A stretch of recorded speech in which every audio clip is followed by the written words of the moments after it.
What's up, good people? This is Neil for Real with First Line Firearms Academy here in Detroit. And today, what I want to talk about is the Second Amendment to the United States Constitution. Now, Second Amendment, which reads, a well-regulated militia, necessary for the freedom of security of a free state. The right of the people to keep and bear arms shall not be infringed. Now, this piece of history has been up for debate for some time.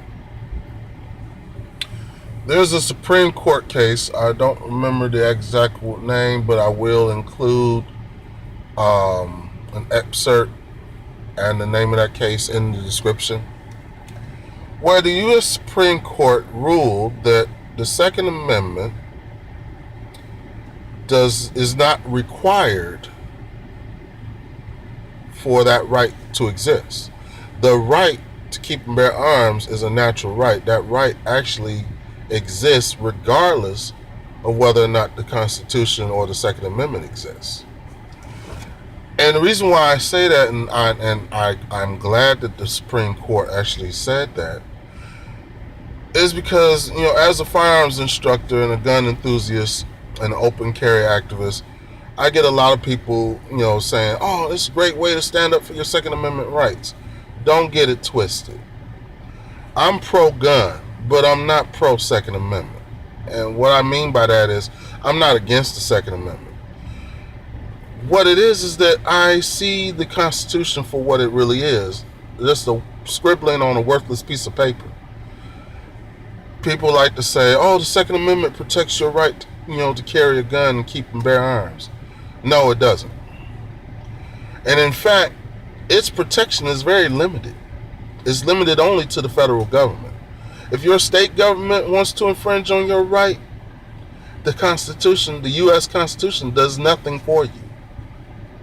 You're only left with three choices at that point. When your state or local government wants to infringe on your right to keep and bear arms, your only course of action at that point is to either sue them in court, convince your legislatures to pass legislation or new laws granting you that right, or arming yourselves in a group, which is where the well-regulated militia comes from, and forcing your government, your local and state governments, to bend and break, basically. So the U.S. Constitution, the Second Amendment, all the amendments of the U.S. Constitution only protect your rights in regards to infringement of the federal government, the three branches of the federal government, the executive branch, the legislative branch, and the judicial branch. That's it. Now, of course, states have their own constitutions also, which is you can use your state constitution if you need to sue your state to have those rights. And like I tell people, if someone is trying to stop you from keeping and bearing your arms, what are you going to do? Throw the Constitution at them? No. That's not going to help. Quoting the Second Amendment is going to help. They're going to continue to take your guns and keep you from keeping and bearing arms. So your only recourse, like I said, even if it's the federal government, let's say the ATF comes and knocks down your door, and you have a natural right to keep and bear arms, and they're coming to take your guns. What are you going to do? You still have those same three options. Throwing the Constitution or the Second Amendment at them isn't going to do anything. You'll probably end up getting shot. So, if you're going to get shot, you might as well take one of them with you, right? That is the reason why the Second Amendment was put in place, so that the people have understand that the government recognizes their natural right to keep and bear arms necessary for the security of a free state. Now, what's a free state? A free state's not the state government. The free state is the people.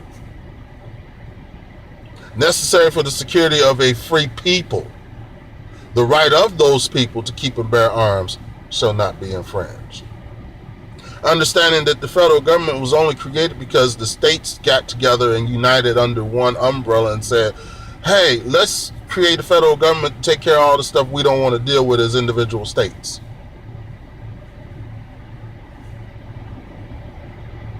really and truly, the federal government gets its power from the states. Where do the states get their power? From the people. So, I just wanted to let people know that, these are natural rights. These are God-given rights. These are birth rights. These are not rights that are granted by the Constitution. These are not rights that are granted by law. You already have these rights when you are born, when you exist.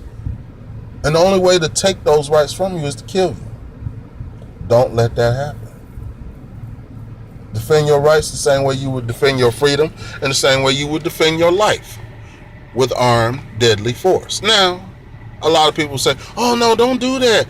You should just deal with it in court. Go along with it and just deal with it in court. Well, as a firearms instructor, I teach self-defense. And that's not self-defense.